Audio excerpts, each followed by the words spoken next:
All right, everybody. Welcome to the first ever MEGACON live Thursday preview. This video is going to be streaming live on YouTube and Facebook all evening long, pretty much as long as you keep on giving us questions. We got plenty of answers we're going to be giving to you. If you're tuning in right now for the audience Q&A portion of the live stream, we're going to start that a little bit later.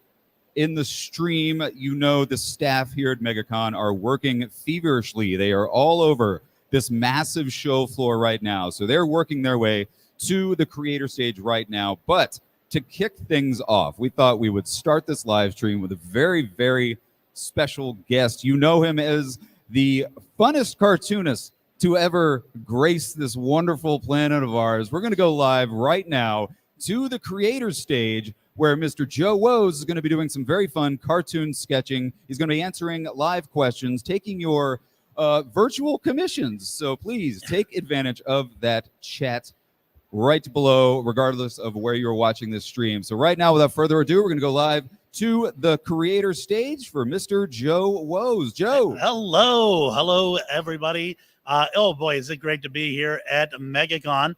For those who don't know, my name is Joe Woes. I am a cartoonist. I have a syndicated feature called Maze Tunes that appears in newspapers all over the world, distributed by King Features, a series of best-selling Maze books, my most recent being Amazing Peanuts, featuring Charlie Brown, Snoopy, and the whole gang.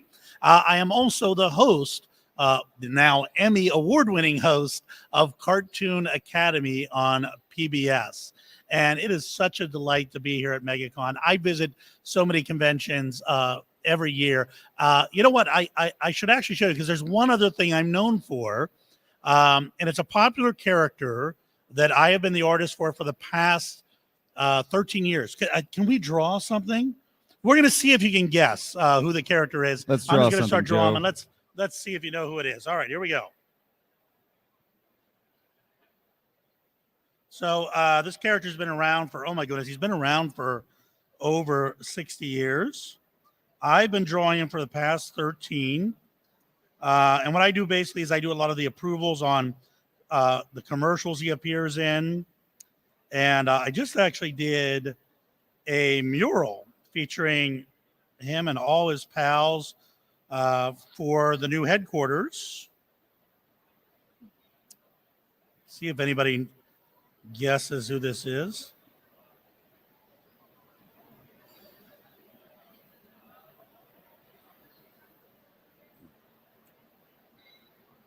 If you have any guesses and you're watching the live stream, right ahead and leave them in the comment section. We are virtual right now at MEGACON.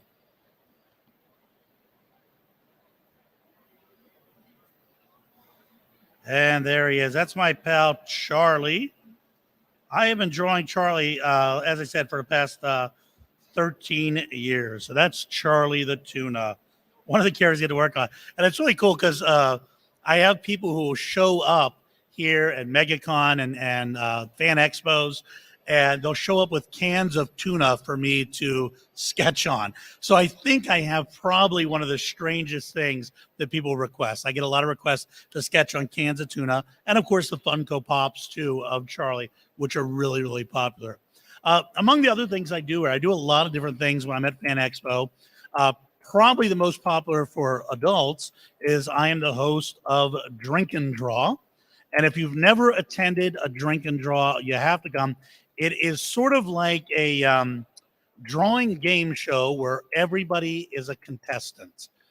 All right, so we do lots of drawing games. You don't have to be able to draw well. Just show up and have the confidence to give it a try. We hand out fabulous prizes from Wacom. Wacom makes the digital tablets that many artists use. This year at MEGACON Orlando, not only are we going to give away 3 Bluetooth Intuos tablets, we're also going to give away a Wacom One digital tablet, which has the screen and everything. And they're fantastic. It's actually what I use. So definitely want to check out the Drink and Draw. The other thing I do is I do some workshops, cartooning workshops. I'll be in the Family Zone all weekend. And you can come visit me, ask for a free drawing. I'll draw your favorite animal for you live. But I also will teach you how to draw. So actually, what I'm going to do is I'm going to teach you how to draw right now. If you're tuning in, Joe, when you get done with that, we did have somebody in the comments. This is very outside of your wheelhouse. I draw Stewie Griffin? Probably with Stewie's basically just a football with eyes and ears. That's it. That's Stewie. Let me get to that in a second, but let me actually show you at home rather than me draw. Let's give you a chance to draw too. If you grab some paper and something to draw with, if you're tuning in, we're going to draw right now. You know, I always tell everybody learning to draw is as easy as A, B, C. So at the top of your page, you're going to put some letters. A, J, E, U, I, O, V, M, G, a period, and a dash. Does anybody know what that spells? I'm going to give you a hint. Okay, it's a very popular animal. All right, I'm going to give you another hint. The letters are mixed up and scrambled. You unscramble the letters, it makes the animal. No answer. It's okay. It's a really tough one. I'm going to just give you the answer. That spells rabbit. See, here's the problem. You're used to writing words. I'm going to show you how to draw a word. Watch, listen, learn, do as I do. You'll be able to draw a rabbit too. Here we go. Once upon a tune, there was an animal. In the middle of your page, not too big, not too small, just put a capital letter A. This particular animal loved to jump. Jump begins with J, so put a J under the A to make an umbrella because it liked to jump in the rain. It liked to jump forwards and like jump backwards. So I put the letter J backwards. It liked to jump everywhere. Everywhere begins with E. So I put an E right here. Like to jump everywhere and like to jump every day, which also begins with E. It liked to jump under. Under begins with U. Put a U under the J's. It liked to jump in. And begins I. Put an I in the U. It could even do the 100-yard dash. Now, if something likes to jump under, it might like to jump over. Over begins with O, so put an O over and to the left of the A. If something likes to jump in, it might like to jump out. Out begins with O, put an O out here. And it would never, ever stop, period. A period here and a period here. Now, this particular rabbit had a very, letter V, very, letter V again, very, very messy hair. In fact, he was a messy hair. Messy begins with M, so I'm going to take letter M over and over until it turns into a nice, messy scribble. Now, it wouldn't be a stretch to say that this rabbit was great. Great begins with G, and I said stretch, so I take the letter G and stretch it. Long ears, short ears, fat ears, skinny ears. Any way you draw it, that's just fine. It's your rabbit, not mine. And everyone loved this rabbit. Everyone begins with E. Another reason everyone loved this rabbit was because this rabbit was so good. Letter G backwards, 2. Everyone letter E backwards. This rabbit had a very fuzzy face that looked like this. And very, letter V, very long whiskers. And O, what a good, letter G. And great, letter G backwards, rabbit he was. And that's how to draw a rabbit. Happy Easter, everybody. So thank you very much. Thank you. So that's one of those examples of some of the things I do with teaching the cartooning workshops here.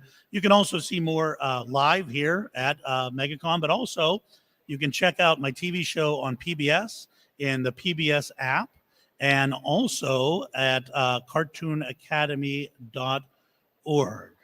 So, I have a request for a sponsor. So let me give you sort of my take on if I were to draw SpongeBob. Okay. First of all, they get them all wrong. Sponges aren't square; they're round. They're sort of round and absolutely like this. There we go. So this is how I would draw my version of SpongeBob.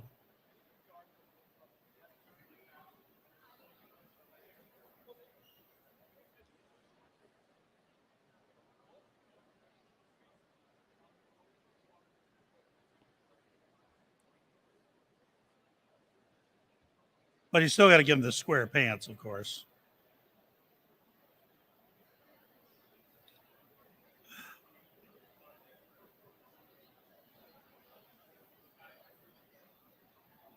Joe Ambriel has one of probably your favorite Oh, characters one to of my draw. favorite things to draw. Yeah, a cute monkey. monkeys. You got it. So let's there's my this is his cousin Sponge Fred. There we go. That way Nickelodeon can't send lawyers. Okay. A monkey. Yes, that is actually one of my favorites to draw. So I'm here all weekend. If you visit me, I'm in the family zone. And you can come up to my booth and ask me to draw your favorite animal, and I'll do that for free. I'm also happy if you bring in a can of tuna. I will draw Charlie on a can of tuna for you. Or if you have a Funko Pop, happy to draw Charlie on your Funko Pops too. It's been amazing how popular those Funko Pops have been of Charlie. So there are so many talented artists here, just amazing people.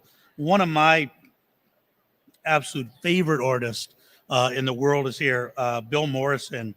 If you get a chance to visit him, Bill, of course, The Simpsons, oh my goodness, Futurama, so many great shows, but also was the editor on Bongo Comics, editor of Mad Magazine, one of my favorites. But there's a lot of great, tremendous artists here to visit. And of course, so many great voice artists and celebrities. But I think one of the biggest things that you can do is really check out all the programming, because there's so much fantastic programming. It's like attending a university on pop culture. All right, we got another request. Can I draw a crab with some fancy clothes on? Yes, indeed I can.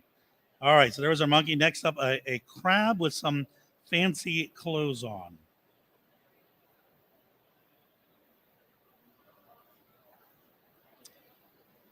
I think crabs, when I draw them, they look like walking space tacos. I don't know. That's what they always end up looking like to me.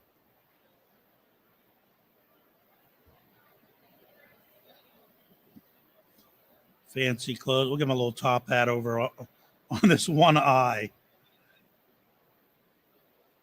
That makes no sense whatsoever, but cartoons seldom do. Little bow tie.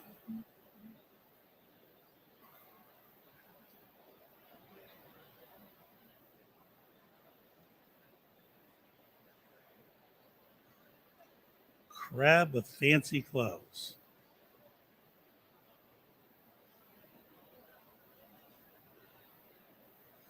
There we go. Anybody else have a favorite animal they'd like to see me draw? In the audience, you have a favorite animal? Ducks. We have an audience question. Got Joe, it. the Oh, comments are blowing up, Joe. All the right, comments. so we got rhinos, we got crabs. There's we got our crab. cows. All right, so we're gonna do a duck next. So there's our fancy crab. I'll let them cut. There we go. All right, next up is a duck. Ducks are one of my specialties because I do a story, a live performance. I'll be doing that actually tonight at 7:00.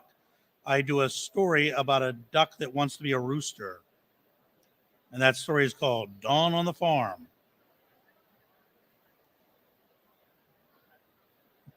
I do a show where I draw stories live as I tell them.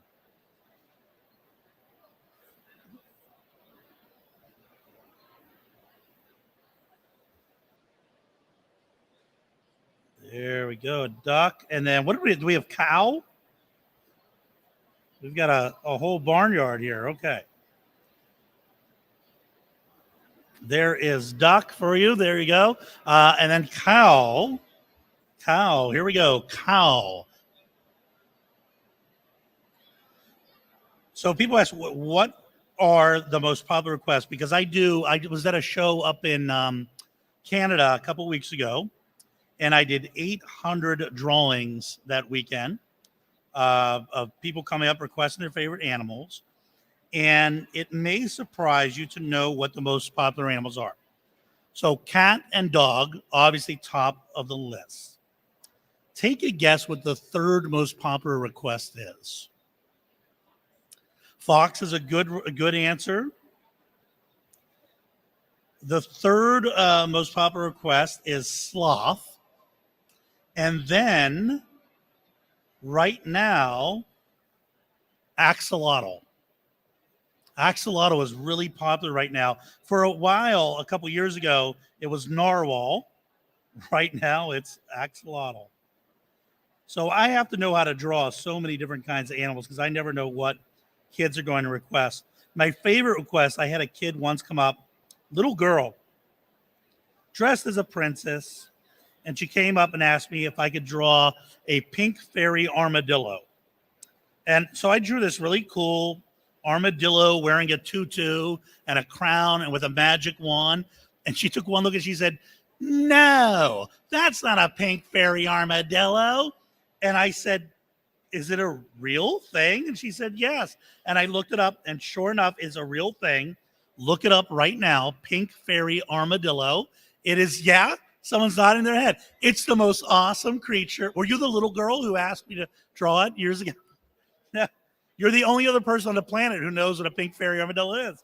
It is this armadillo that has pink fur sort of sticking out of its shell, and it is so amazing. But that's one of the more unusual requests I've ever gotten. All right, so there is cow. And then we had rhino, right? Rhino. All right, here we go. Rhino by request. Bill Daniel asked for a rhino in the live chat on Facebook Live. If you're just joining us, this is Mr. Joe Woes. Throw out an animal. He'll draw it for you. All right, there we go. Rhino is up next. If you're here at the show, stop by and visit me in the family zone. I'll be happy to actually draw whatever you want. Any animal you can think of live, and you can take it home. It's yours to keep, free of charge. I will be here, of course, all weekend teaching how to draw based on my TV show Cartoon Academy, which airs on PBS affiliates and, of course, in the PBS app or at cartoonacademy.org. Rhino is a fun one because it's just a fat unicorn. It's like a really out of shape unicorn, which I kind of identify with. You know what? I want to give him a little friend here.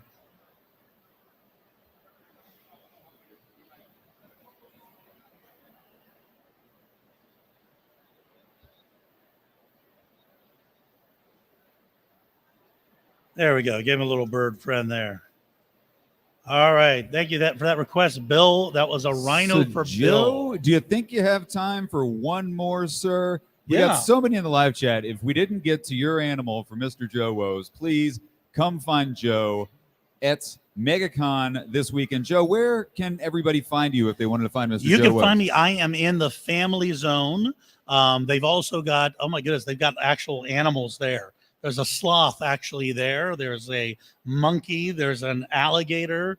There's lots of activities there for the kids. And I, of course, will be drawing free for the kids. And if you're a fan of Charlie the Tuna, bring in a can of tuna fish. I'll sign it for you. All right. What's our last request? Here we go. Let's see here. Let me go through the chats here and see what we got. All right. We got a hawk. We got a unicorn. We got two unicorns from the same person. So we have a hawk, a unicorn, a capybara. Capybara. Okay. What do you think about those three? I think we combine all three. Oh my God. We're doing a hawk, capybara, unicorn. A hawk, capybara, unicorn. I'm loving this. Here we go. So let's sort of start with the body of a capybara. with a unicorn horn.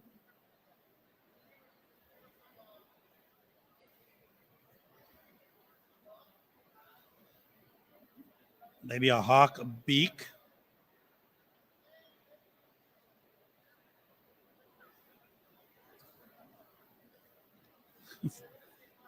Capybara body here.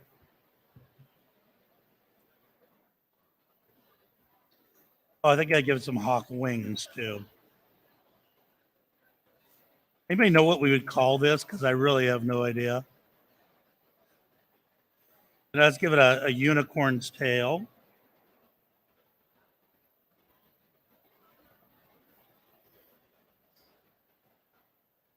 A little bit of fur there, like a capybara. There we go. There is a capybara unicorn hawk. I don't know what you call it. So there we go. Capybara unicorn hawk. There's our creature we've created. Thank you for all those great suggestions. And thank you so much for tuning in. Come visit me in the Family Zone here and check out all the other incredible artists. Your heroes are here. It's a great chance to meet so many wonderful, talented people. And be sure to attend all the wonderful programming. And for the grown-ups, I'll see you at Drink and Draw. All Joe, right. Thank you so much. And thanks for everybody that watched this show live. We have a very special guest coming up very, very soon, right after Mr. Joe Woes. Mr. Joe Quesada is going to be taking the stage, hitting the live stream, answering your questions. So spread the word. Joe Quesada is hitting the stage in about 5 minutes. He's still got a line going over there. If you're at the creator stage, if you're at MEGACON, come on by the creator stage in the corner of the show floor for a very brief but fun sit down with Mr. Joe Quesada. Until then, stick around, enjoy the show floor, enjoy the live stream right here at MEGACON 20.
All right, everybody, welcome back to the live stream. We are at the creator stage here at MegaCon. If you are watching this stream and you're on the show floor, come by the creator stage and come now because we have a very special guest that's about to take the stage. If you're watching this at home, you're not at MegaCon yet, please put your comments, put your questions in the chat. We're going to try to get them answered by a very, very special person taking the creator stage right now.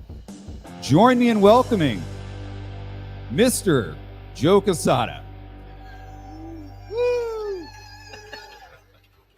Thank you very much. Hello, everybody. Welcome to MegaCon and virtual MegaCon, I guess. It's virtual, sure. Live stream MegaCon. Just go with it.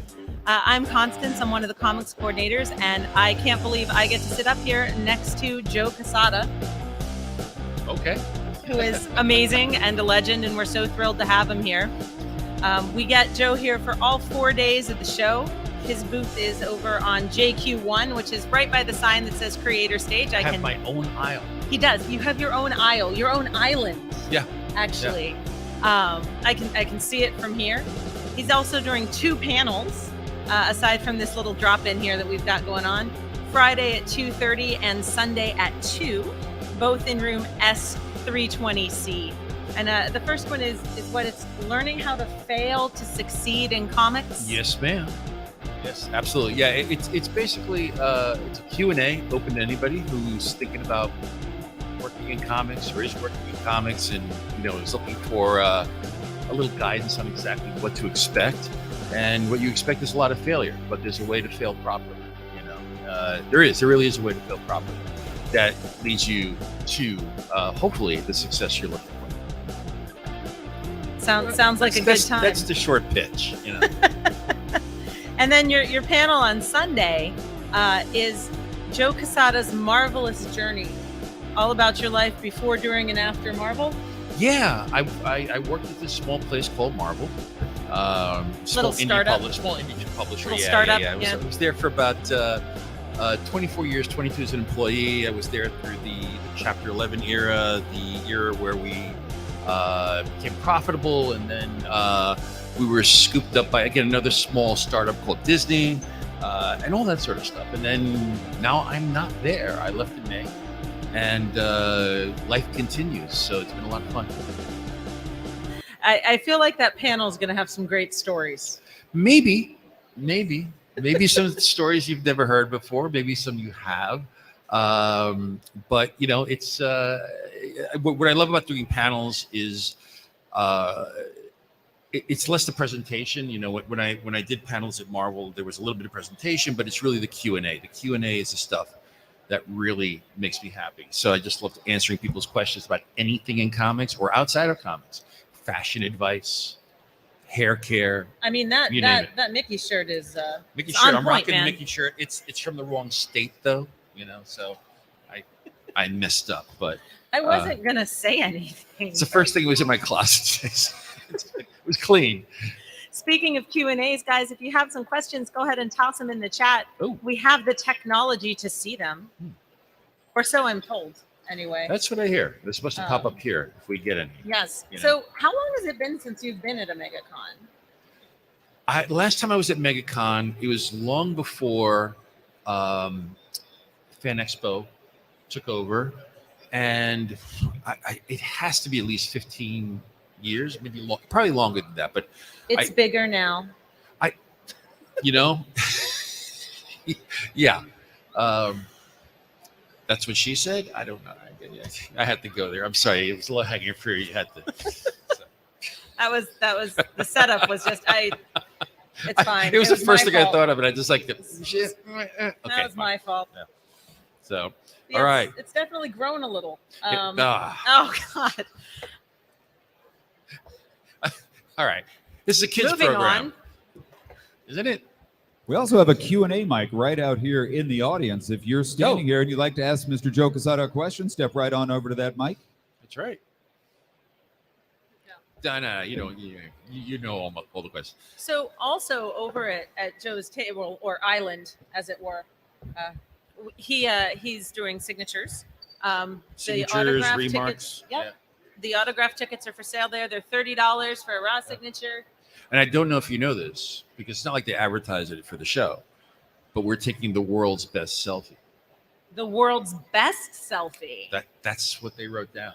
So I actually had a wonderful fan who I just met here who asked for the world's best selfie. He called. I mean, I didn't put that down. It's like, and he called us on it, and he's like, "I want the world's best selfie."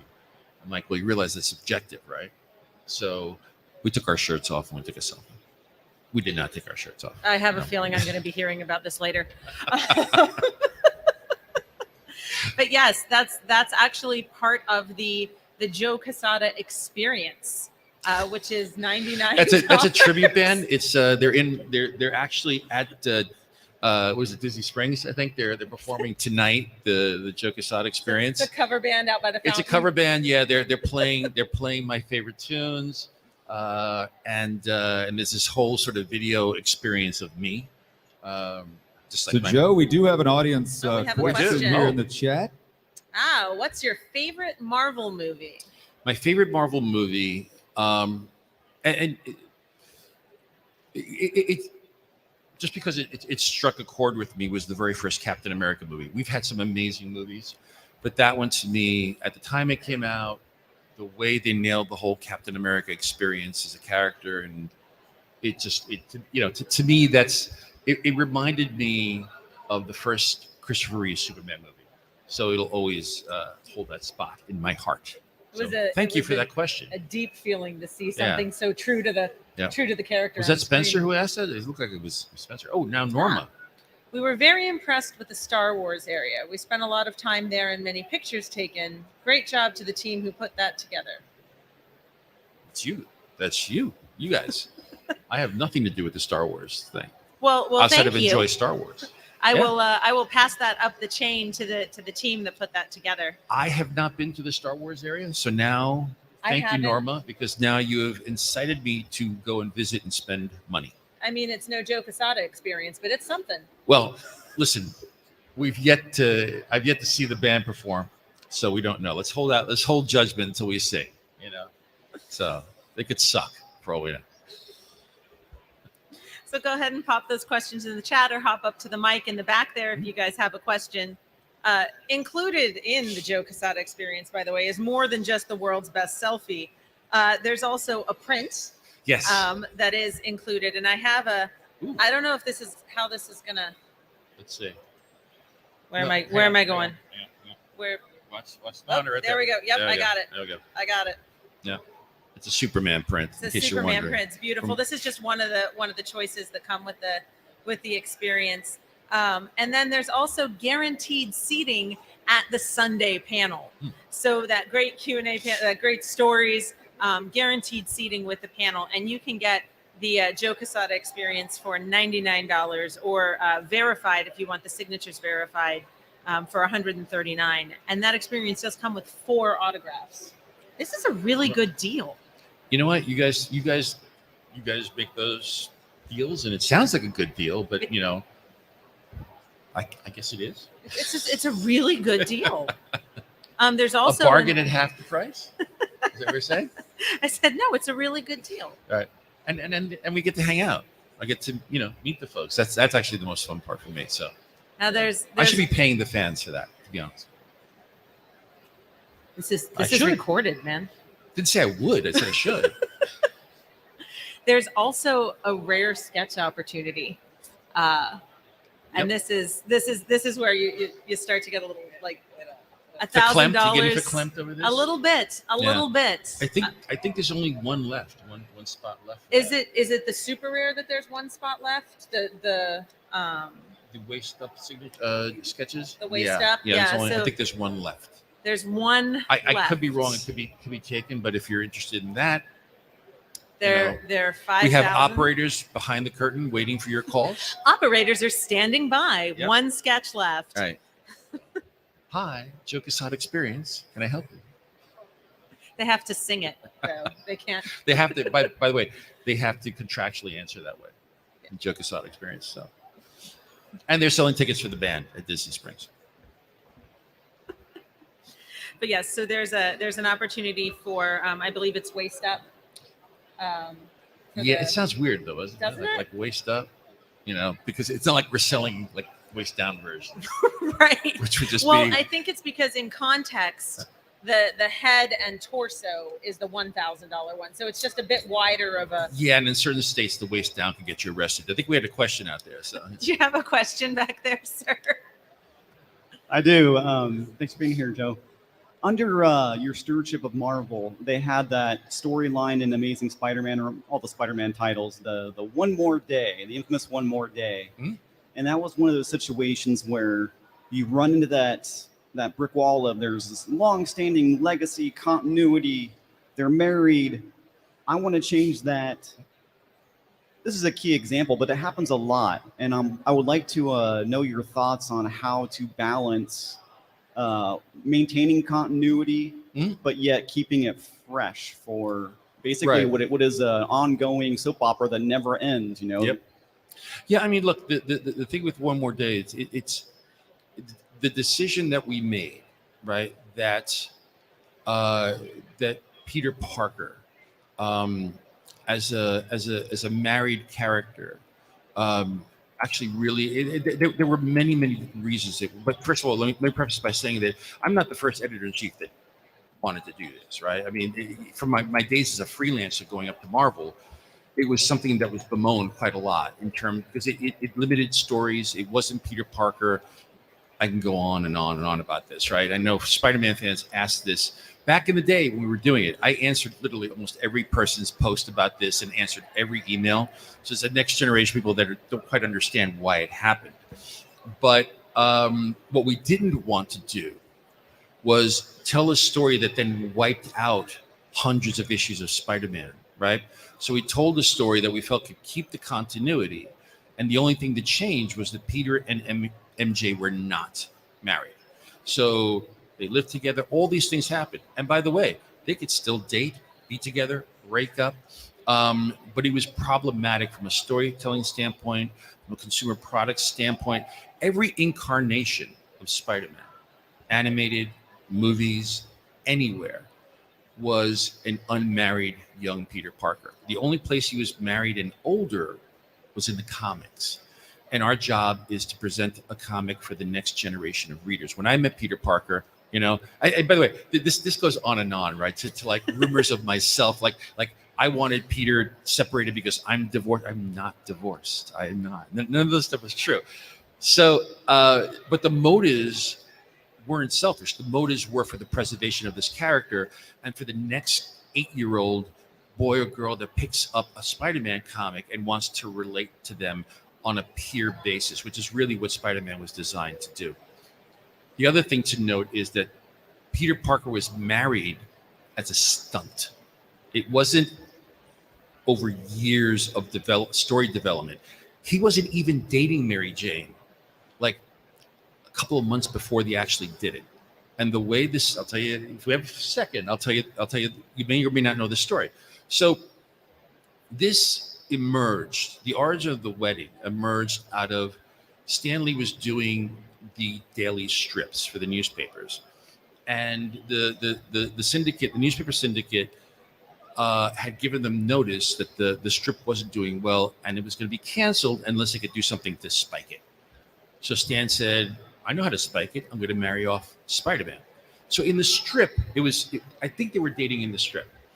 And then what had happened was Jim Shooter, the editor at Marvel at that time, found out that Stan was going to do this and immediately said, there's no way the strip is going to scoop the comics, so we're going to do it first. So they finagled the way to get Peter and Mary Jane back together really, really quickly, and boom, they were married in the strip, in the comics and in the strip.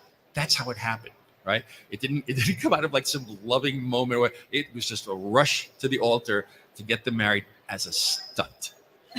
And not knowing then that was going to box them in.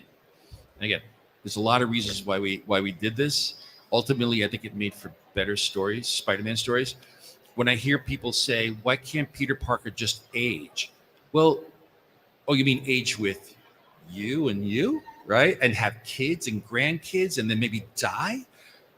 that's not how IP works, and that's not how a character like Spider-Man works. And like, you know, I mean, Mickey Mouse doesn't work that way.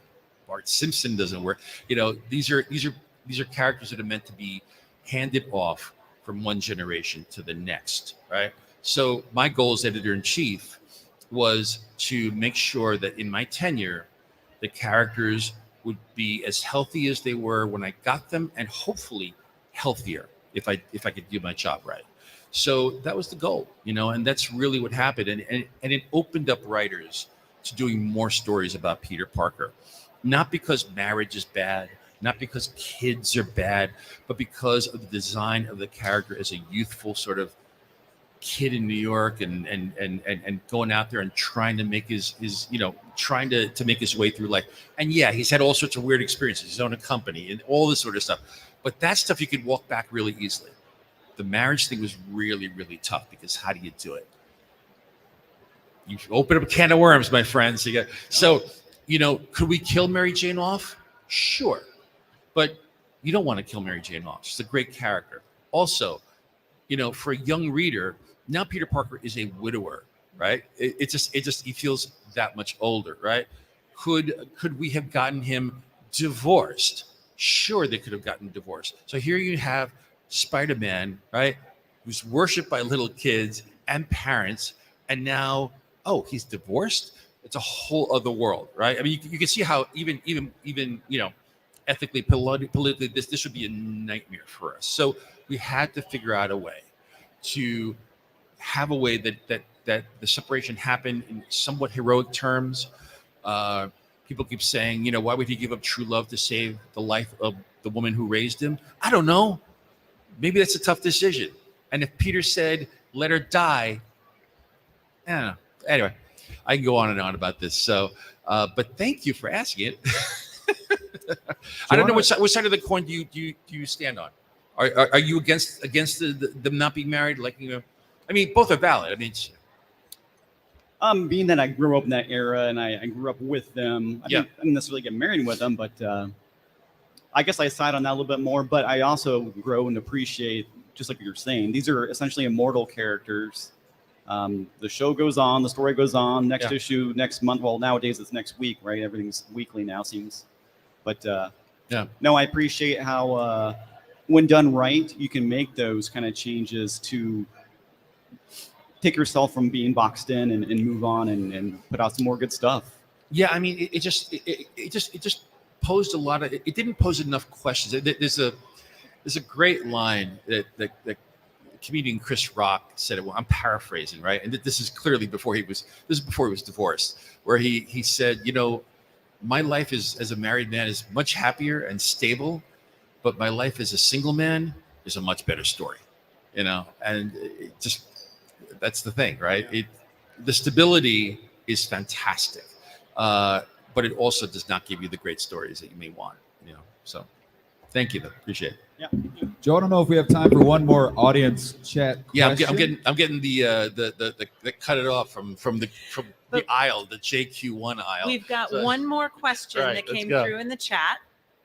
Do you like the work Netflix did on the Daredevil show, and do you think that making it less dark would hurt it now that Disney is taking over? Well, I love the work Netflix did because I worked on it, and we had an incredible cast. You know, I know Disney's going to knock it out of the park. You know, I have no insight into the new show, but they've got a great cast. So I can't wait to see what they do. And the source material they're pulling from, I think they announced it, right? It's Born Again. So as a fan, I'm going to sit back and watch it and see my buddies perform on screen. It's going to be awesome. So must be fun to get to be a fan. Yeah, you know, it's not an experience I haven't had before, but being inside for so long, you kind of know it's a different feeling because you sit back and you go, man, I can't wait for this thing to be released, but it's like a year away, right? And so as we were building Daredevil, the Netflix show, I was chomping at the bit for that show to come out. But now I have to chomp at the bit and wait for it to come out and not knowing what to expect. So it's going to be awesome. Ladies and gentlemen, big hand for Joe Quesada. Thank you so much for talking to us Thanks, today. guys. come visit him over here in JQ1, right by the sign for the creator stage. Thank you guys so much. Have an amazing MegaCon.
All right, we're keeping the party started on the MegaCon live stream. This is the Thursday night preview. We have a very special show, a preview, if you will, of a wonderful, one of the most hilarious podcasts I've ever heard in my entire life. They're going to be taking the stage for their full live podcast recording here at the Creator Stage on Saturday, but it's kind of give you a little bit of a preview. They're going to kind of test it, talk about bootleg toys, bootleg stuff, all the fun stuff happening at MegaCon. Maybe probably some illegal stuff that isn't necessarily legit. So we're talking bootleg toys and content. If you are tuning in for the audience Q&A, you want to get your answers from the MegaCon staff, we are still doing that. We're going to do that just a little bit later on in the stream. But let's go ahead and get things going here on the stage. Please welcome, for a little taste of the podcast, Bootleg Safari. What's going on, everybody? My name is Aaron Reynolds, and I write a comic strip called Effin' Birds. I also have been doing a panel at these shows called Bootleg Safari, where I talk about horrible knockoff junk from the internet. It actually started as a way to do panels at these shows without having the same questions asked to me every time, which is, you know, I can only answer what's my favorite bird so many times in a month.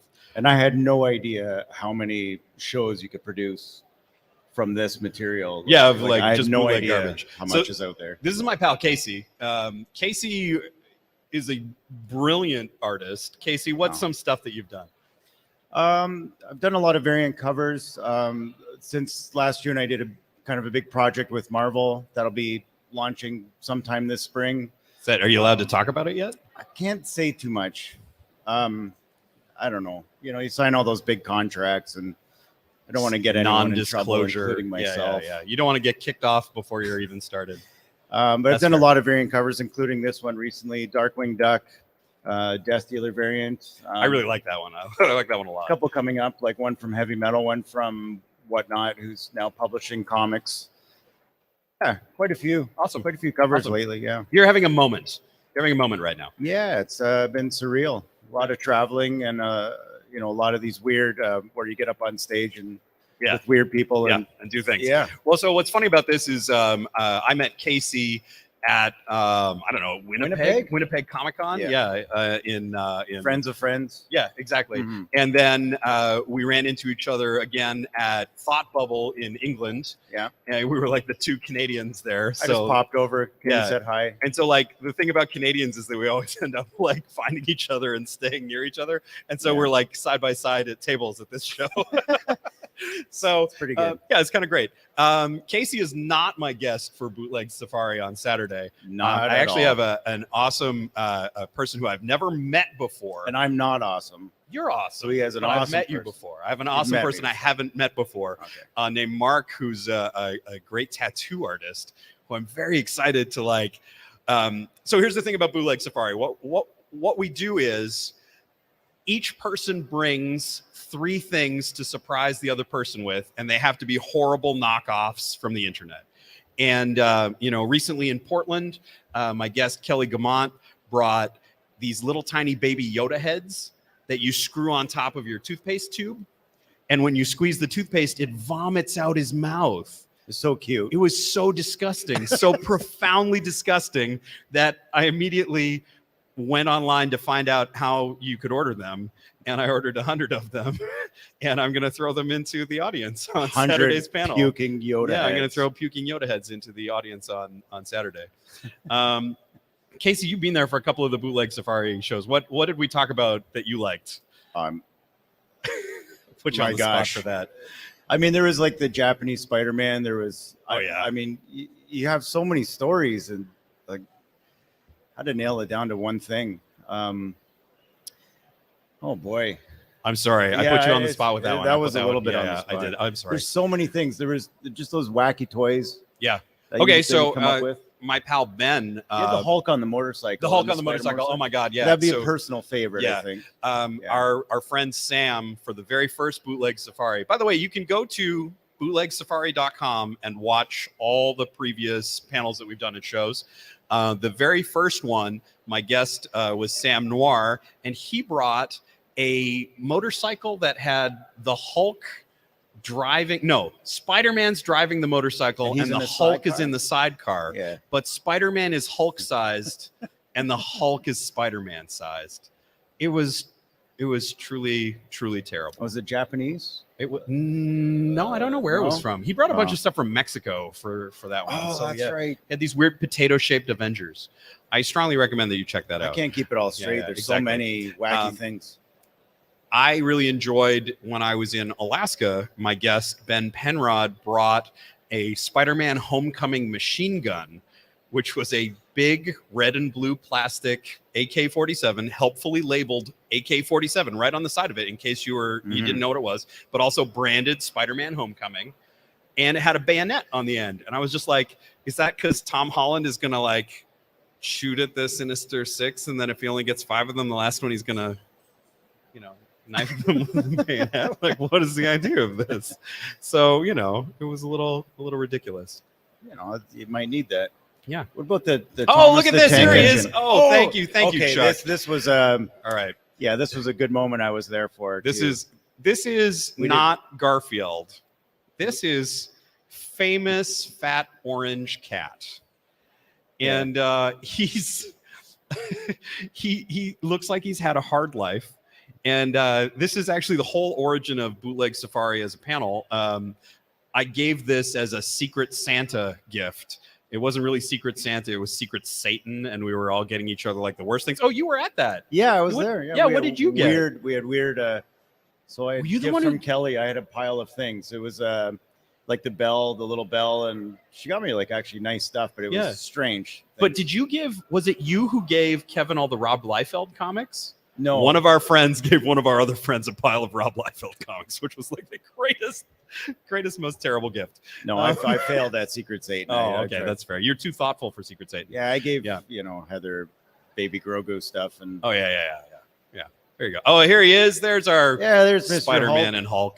There you go. I'm Thank you a for big pulling Hulk those, fan. Chuck. I'm There you a go. Hulk collector, so Yeah. He's I this enjoy is- that. I don't have that toy.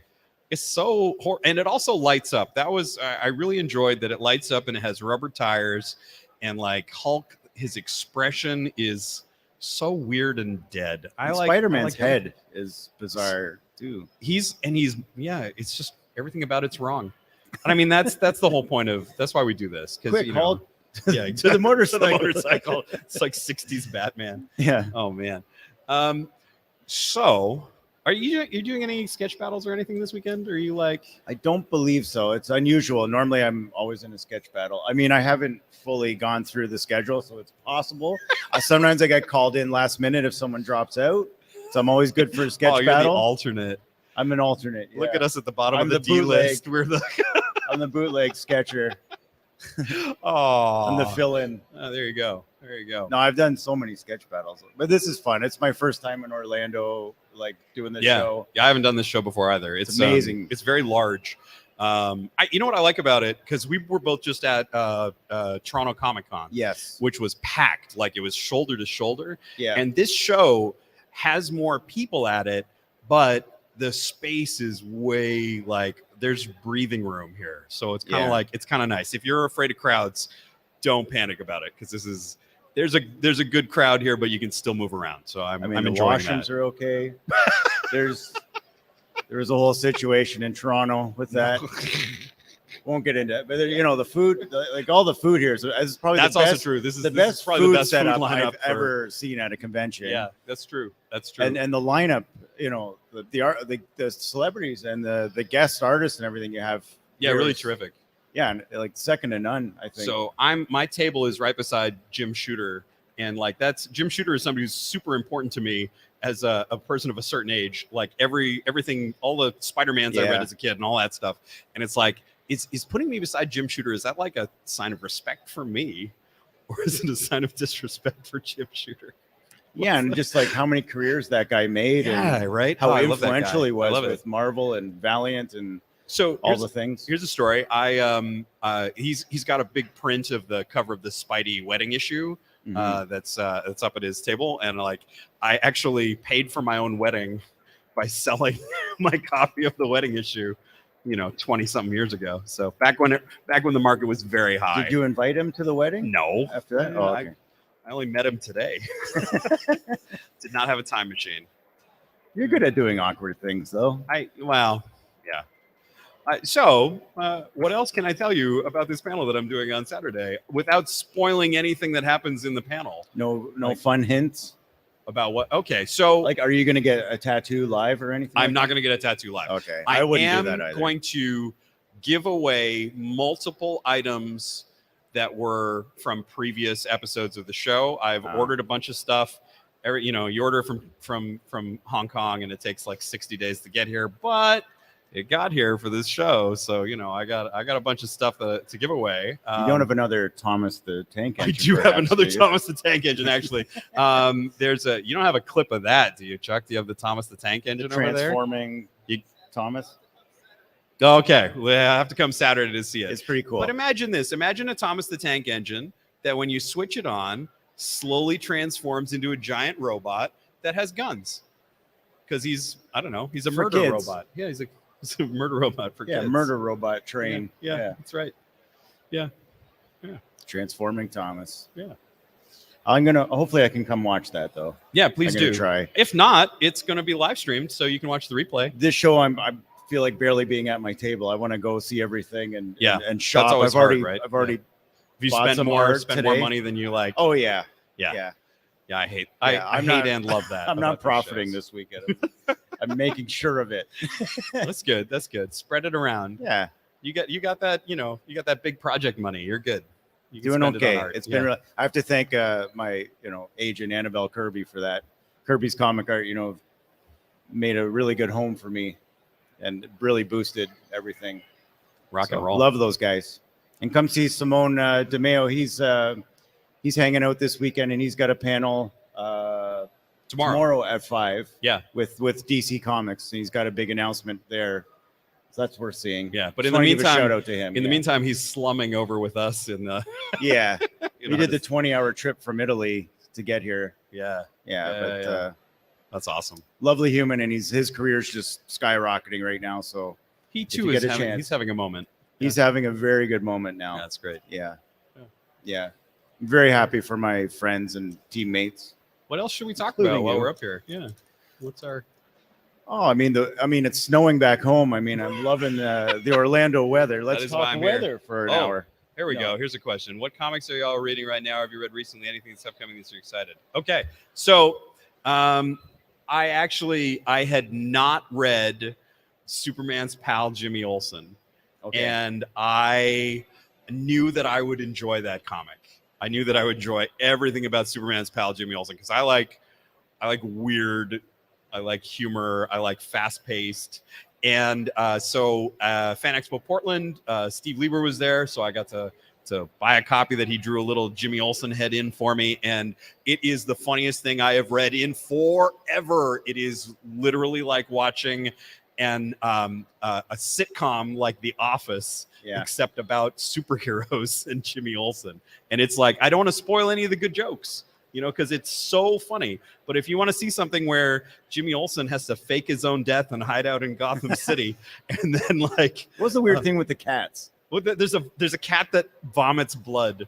And it was just insane. It just kept going and going. It was insane. It's really almost like that Family Guy episode, but it was a cat. Yeah, it's horrifying, but there's awesome. There's a lot of gorilla champagne subplots, and there is a subplot where somebody steals the Batmobile's wheel. It's great. It's really great. I cannot more highly recommend it. You reading anything good right now? Yeah, I mean, I'm someone who follows artists and writers more than a certain character. So I'm reading a lot of what Chip Zdarsky's doing. Yeah. His Batman run is incredible right now. His Daredevil ongoing is amazing. I'm loving everything James Tynion's doing. It's that guy's killing it. He's maybe one of my favorite top writers. What's he doing right now? Well, he's got the House of Slaughter, things like that whole line. He's got a new book coming out. I got to read it a little bit in advance. World Tree, I believe it's called. Okay. That's coming out. But all that, I love that House of Slaughter, the Something is Killing the Children series, all that. I love that. And that's coming to Netflix now. Oh, awesome. That book. So Yeah. I just backed a couple of Kickstarters. I did one for 9 Lives, written by Steve Horton, which is like a reincarnation serial killer murder mystery across like That sounds fun. across generations. Yeah, that sounds awesome. Actually, James Tynion did a Kickstarter recently. They did a movie. Yeah. Yeah, he like co-wrote a movie. Like they're putting a movie together with a couple of friends. Oh, it's awesome. I think it's horror-ish. I think a short film maybe, but so that should be coming out anytime. That sounds awesome. I think they're at the point of filming it anyhow. There you go. Yeah. But I'm happy for those guys. And some of the Kirby members are going to be working on his upcoming books a little bit. So I'm happy for that. You know? Rock and roll. Yeah. Yeah. It's great. It's great being on this side of the table. Yeah. That was good, Chuck. Give us another question. You got more of those? Yeah. We're fresh out of questions. Oh, we have all the answers. I want to ask everyone here in the audience, everybody watching at home, imagine a bunch of people sitting at home giving you a round of applause. Because that's what's happening right now. They're giving you a massive round of applause. Let's have a good in-house MegaCon round of applause. Catch more Bootleg Safari on Saturday. You guys are going to love this podcast. Come by the stage. You got to see it. Thank you so much. Yeah, thanks for having us. Yeah. I was the bootleg guest. The bootleg of the bootleg. I don't know. All right, stick Thank you. around. Up next, we're going to be talking about comic books on the show floor. If you need to know any information about the comic book creators who are here on the show floor, are you looking for a very special comic book?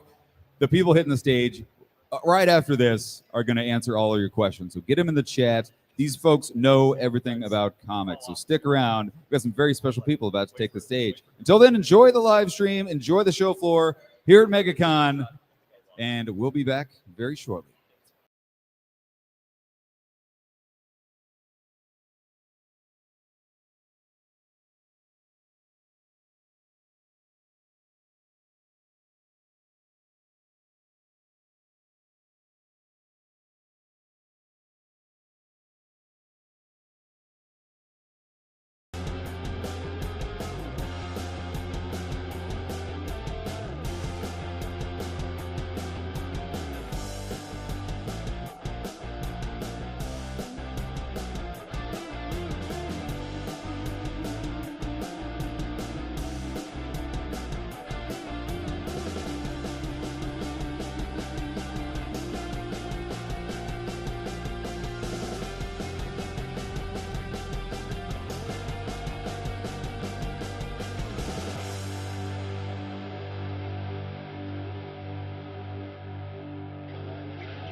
All right, so we're keeping the party going here at the Creator Stage. This is the Thursday night preview. If you're just now joining us, this show is streaming live from the Creator Stage to the MegaCon Facebook and YouTube channel. So if you're watching online, if you're sitting at home, if you have questions about MegaCon, specifically comic books and purchasing comic books, finding comic books, what creators are here, now's the time to ask. If you are on the show floor, come on by the Creator Stage. This is a live event. It's happening in real time. We can answer your questions. We can start a fun comic book Q&A. So taking the stage right now, we're going to be talking about comic books on the show floor, all things comics, which honestly, that's what we are here to really celebrate, are we not? So taking the stage here on the Creator Stage, we have comics with Bueller and pop culture philosophers. Get them questions in the chat. And take it away, gentlemen. Doing Doing There we are. good? Now you can hear me. There you go. Yes. Hey, I'm Bueller from Comics with Bueller. I'm here with my good friend Robbie. Robbie, say hello to everybody. Hello, everybody. I'm Robbie from Pop Culture Philosophers. I like to be rocking. He likes to be rocking. That's awesome. Yes. Anyway, if you look at the audience right now, half the side, we don't know these people over there, but how you guys all doing? Hopefully you're doing well. And then this side, we know everyone who's on this side. So we got our cheering section. It's a bunch of middle-aged men, Yes. which is what we're used to. That's the demographic we appeal to Yep. here at MegaCon Very much. 2023. 23. There you go. This Like is Michael Jordan. Yeah, exactly. Wait till 2045. We'll be here. Yeah. Looking even older than we do now. A little bit. So anyway, this Yeah. is my 4th year coming to MegaCon. Robbie, have you been here before? This is my first year at MegaCon. And What's I'm your loving initial it so impression? far. Yeah? Loving it so far. I'm having a lot of fun. Getting to hang out with Bueller, getting to see everybody out there, meeting people, meeting comic book creators. Not waiting in line for Sam Raimi yet, but maybe tomorrow, right? Very excited for that. Very excited to meet Frank Miller. I got the Frank Miller VIP experience for Saturday night. Nice. Yeah. Frank Miller is like a living legend to me, and I am very nervous. Yeah. I don't even know what I'm supposed to say. You let your friend wait in line for the Sam Raimi thing, right? Yeah, I did. And did he do something for you in line or? No, he did No? that for another friend of ours. Okay. But Yeah. you weren't going to wait. Not tonight. I wanted to hang out with you. Yeah. So Bro, you were like, hey, come hang out with me. Let's do it. yeah. So we walked And then around the show floor. immediately we just go and get him a hot dog. That's what we did. Yeah. We just got him a hot dog. The food here at MegaCon Yeah? is tremendous. It's tremendous Comic-Con food, Yeah. you know. And I had a drink, a Mountain Dew. I had a beer. I had one of them dragon milk beers. Did you like the beer? I enjoyed it very much. I had the crimson one. Yeah. It's pretty good. Yeah. So you can have food here. You can have food. You can have drink here. You can have drink here. You can hang out with a bunch of old dudes. You can hang out with a bunch of old dudes. There you go. There's also cosplayers here. I've heard that. Yeah. There's Yeah. some nice ones. Yeah. Did you see any good ones that left a mark? Not yet. Not yet. Have What- we been over there yet? There was that one in that booth I couldn't look directly at. I remember that. I felt dirty yeah. a little bit, Yes. but I did sneak a peek. I always feel dirty being next to you at any event that we've ever been at. That's not good. That's not good at all. No, not at all. So when you go to Comic Cons, and I know you've been to a lot, what do you look for? What's your main? Why do you like going to cons so much? I like to meet comic book creators. I like to make those connections and see people. And I like being shouted out. Like, it was really cool when we were walking by Joshua Williamson's booth. And he's like, Bueller and Robbie. Like, he was like, Bueller, Robbie. And that was awesome. That was really cool. Yeah, the guy who lives down the street from me. Yeah. Yeah. He's more excited to see me than you. Yeah, I know. Yeah. He pointed that out to me many times. Yeah. I thought that was awesome. He's like, "Do you know who Robbie is?" I go, "Yeah." He goes, "Oh, he has a great YouTube channel." And he goes, "Do you have a YouTube channel?" I said, "Yeah, thanks, Josh. Appreciate that." Yeah. Well, Yeah. you know, he's used to you, right? Yeah, You know? a little bit. But when I had him on the show, he was like, dude, I'm nervous. I'm like, I'm here with Rockin' Robbie. And I'm like, bro, I'm here with Joshua Williamson. What are you talking about? Right? Yeah. So it's nice. And I don't know if you noticed, but he was like, yeah, come back by. Let's catch up. Leave Bueller. He did. Yeah. He's like, leave Bueller, but we'll hang out. He didn't say that. Yeah, he did. Totally did. No, that Yep. didn't happen. Yeah. But you know, if you want some alone time with the Mhm. writer of Superman, Yes. you're entitled to it. Yeah. So go for it. I mean, who wouldn't want to be alone with the writer of Superman? I have so many ideas I can just give him for free. Be like, this is what you're doing right. This is what you could be doing wrong. So, like, if you want to be in the good graces Yeah. of the Pop Culture Philosophers Weekly Comic Book Review, You gotta treat me well. That's right. Let's talk about your reviews. That's a good thing that you bring up right now. Let's talk about your reviews. I don't do reviews, Yeah? Robbie. I'm not as talented as you Well, are. I think Bueller should do more comic book reviews. I think you think very little of yourself. No, I think you got that area covered. And so. I would like to see the Coffee and Comics video return in some form or fashion. Right? Right? All right, I hear We're it. missing something in our lives. I hear it. First 5, final 5. Yeah. Was it I'll give good? it back to Was you. it good? Yeah. Yeah. I'll Okay. give the final 5 and first 5 back to you. All right. Yeah. I appreciate that. Yeah. I've been Hey. carrying on that legacy. Bob, if you're watching, the people want us back. So we got to get Bob involved. Yeah. Yeah. But I wanted to ask you about your reviews Okay. because sometimes your reviews aren't that great. And have you ever run into a creator at a con that you gave a bad review to? Yeah, it happened today. Oh, how'd that go? This is fine. I'm sorry. I mean, what do you want to do? I don't What do you know. want me to say? I just wanted to put you on the spot. Yeah. No, it's fine. But you're okay with that. Yeah, he was like, hey, man, come back later. We'll hang out, but leave Bueller. That's what he said. Yeah. All right. Yeah. All right. I guess that's Why are you okay. trying to put me on the spot live here? Because that's what I do. Yeah. Yeah, I do a good job. You put me on the spot with a coffee thing. Yeah, I mean, what is like, here's the thing. I don't think you guys realize this, but Bueller, he just wants to go into the desert. He wants to do his walkabouts and all this stuff. Do you even care about us anymore, Bueller? Yeah. Are you sure? He says he does, but like, where's the content? Where's it You at? guys are the reason I get to do the walkabout. Yeah. So I'm thinking of you when I'm on the walkabout. Yeah, but we want to do the walkabout with you. Okay. I want to see your journey. I want to okay. be with you. You're there with me in spirit. All you guys are there with me in spirit. Yeah. So I do just fine. Yeah. So let's turn the page a little bit. Turn the page. Yeah. Okay. So besides the creators, what Yes. else do you look for at a Comic-Con? Well, I always look forward to meeting people that watch the YouTubes. I Mhm. always look forward to meeting people that are on the YouTubes. I always look forward to being dragged on stage randomly by you with no plan on what we're talking about, but it's fun.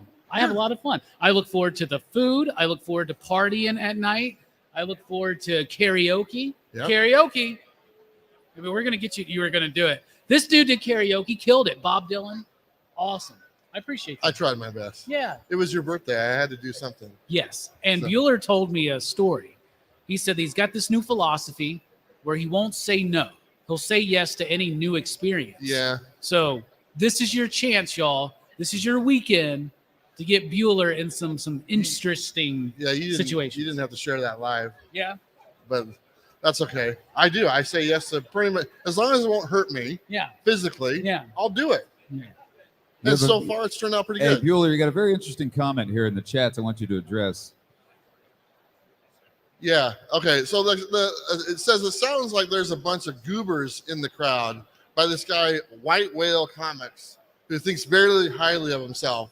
I've actually spent time with this gentleman on the YouTube per se, Yeah. and he's very dry, and he doesn't have a lot of sense of humor, but he's piercing the same way, and he just looks. He doesn't blink. The guy never blinks. Okay. And he just looks right into your soul and grabs it and snatches it away. He's literally right there. Yeah. Yeah. And he's right next to this other guy named John. And John now is a professional YouTuber. Yeah. He's been on the YouTube now for about, 25 years. 25 years on YouTube. Yeah. Congratulations, everybody. There you go. And he has kids Yep. and stuff like that. And he uses those kids to get the younger audience. Turned out pretty well. He Is that what he does? made some videos with Legos because he thought that would work out. And, I was stuff at the like that. Lego store today. Yeah? Yeah. Yeah. Was John there? No. No. Where Oh. were you? Where were you, John? There you go. There you go.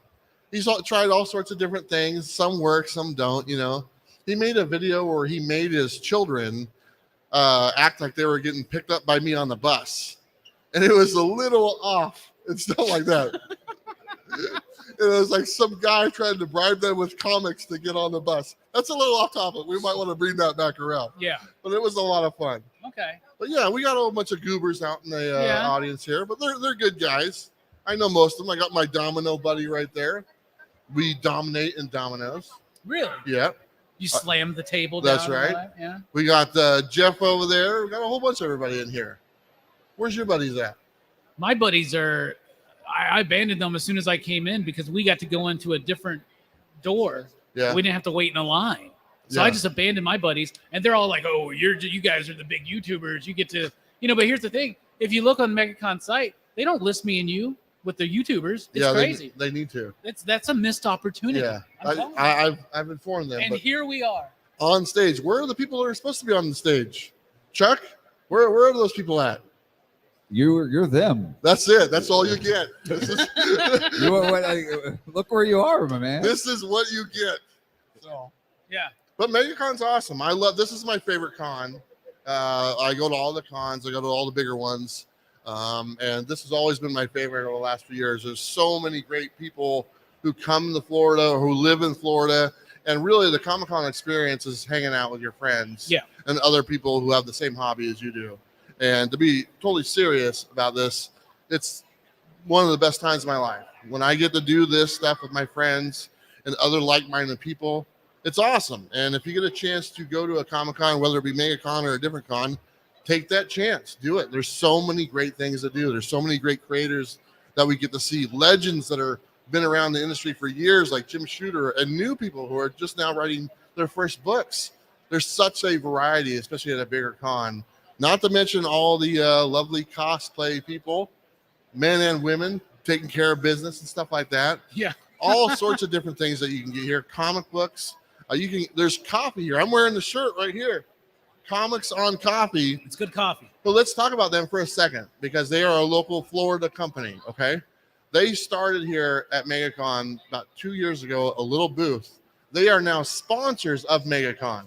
They have their coffee now in retail stores across the nation, and to see this local company now a sponsor of MegaCon themselves, and to grow from just a little company to where they're at now. Yeah. Really great people. And go check them out. Their website, it's comicsoncoffee.com, and enter the code Bueller to save 15%. I had to get that in there.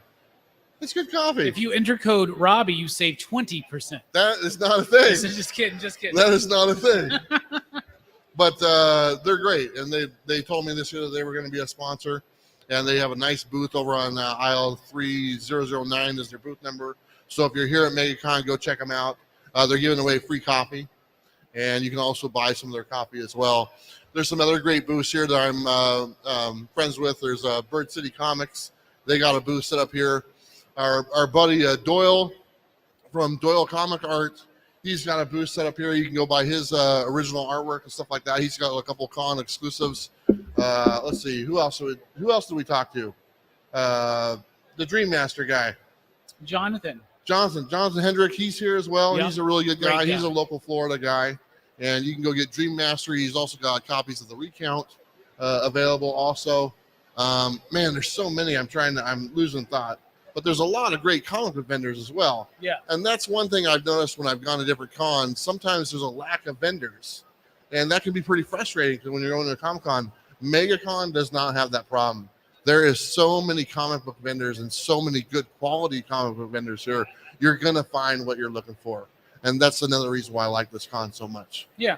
And it's in a big area. The other guys who were just on before us were talking about how big this building is. You can kind of stand away from where all the booths are and stuff and kind of just walk a few feet and you got some space to yourself. Yeah. And it is just Thursday. Saturday, you're not going to be able to say that because I believe they're already sold out for Saturday. Yeah. And or at least Saturday morning or something like that. But it's awesome. I can't say enough about how good this con has been to me and all the people that are here. It just makes it a great time. So, I mean, if you get a chance to come to MegaCon, come to MegaCon. I'll be here. I'll be here next year. I plan on being here next year. Yeah. This is awesome. Great creators, great community, great fans, great vendors, great cosplayers, great celebrities. You can meet the cast of Cobra Kai. There you go. You can meet the cast of Scream. There you go. The cast of The Mandalorian. Yep. What else is there? I think there's a wrestler here. There's some wrestlers. We saw her. I couldn't remember her name. I saw her. I go, hello. I just like that. She walked by our table. I go, hello. I couldn't remember who it was. And the guy she was with kind of looked at me like, who's that guy?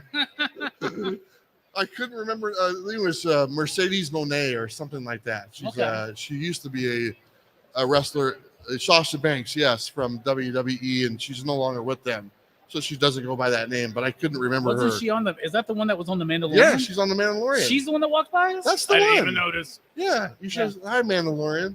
Yeah, I'm the Mandalorian. Yeah, one How of the are you? Mandalorians. Yeah. Aren't they all the Mandalorians? I don't know. I don't take Star Wars very seriously. She took It's her not Star helmet Trek. off. Does that mean that? I don't know. I don't know. Boba Fett took it, or Jango Fett took his helmet off all the time. Chuck, do we have any questions? No. Okay. Nobody. Yeah. Well, you know what? I think we're going to wrap it up. I think we covered as much as we can cover off the top of our heads. No, hold on. We actually do have a question. I'm curious if you can field this one for Spencer Shea. I'm unfamiliar with this question. I'm curious if you can enlighten Spencer. Do you know what that is? I have no idea what that is. Do you? No. Is anyone selling Habitat Heroes? Is that supposed to be Iron Man? Iton Man? Iton Man. I don't know what that is. I don't know what that is. Chuck, do you know what that is? No. Okay. Yeah, it's in booth 1079 on aisle G. Yes. Just I've seen it. Ask for it by name. You're good.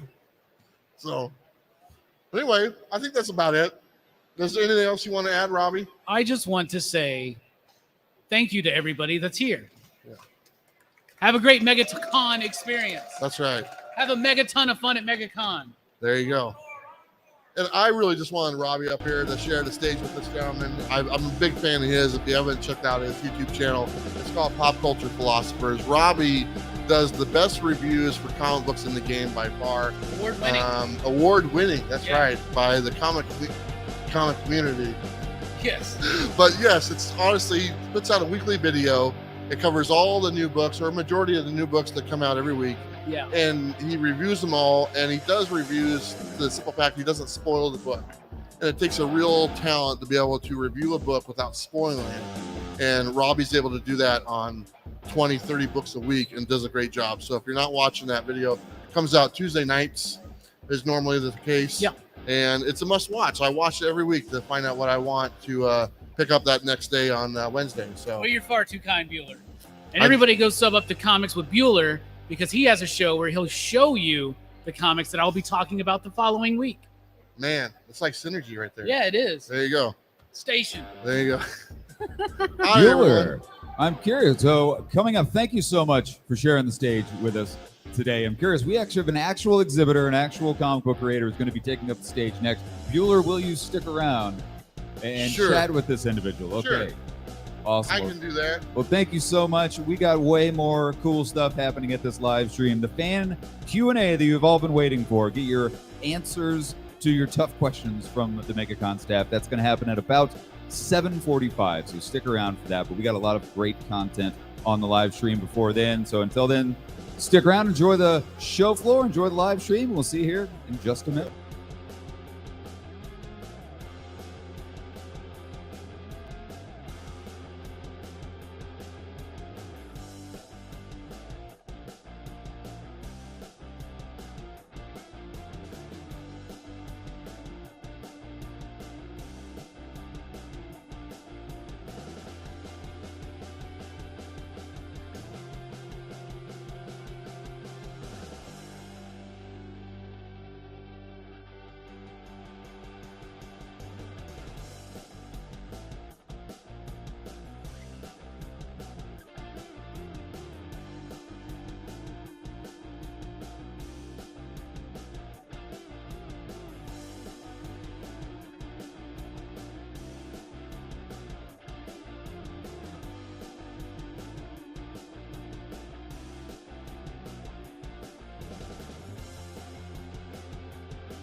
All right, everybody. Thanks for sticking around, watching our special live stream from the creator stage here at MegaCon 2023. We are going to, I have not noticed your comments in the chat. We are going to be doing the audience Q&A just a little bit later. The MegaCon staff is feverishly putting on one of the greatest MegaCons ever. So as soon as they have the time to come by the creator stage to answer your questions, it will be happening.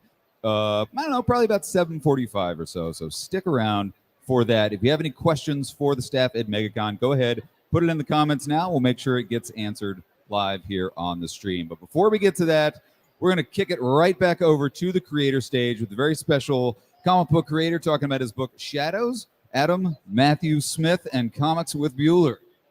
Round of applause, everyone.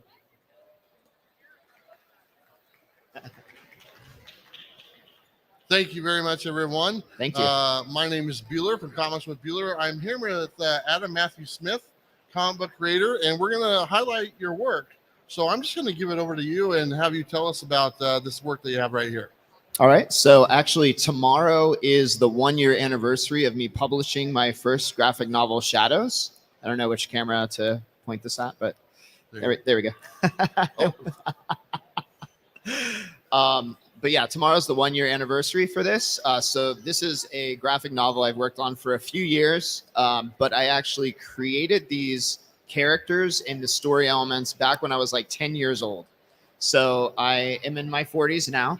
It's been a while, but I decided to circle back after being in a band for several years and going back to my original childhood dream and trying to see that out. So this is the first chapter and several chapters of this post superhero dystopian future story kind of thing. So these characters came from a dream?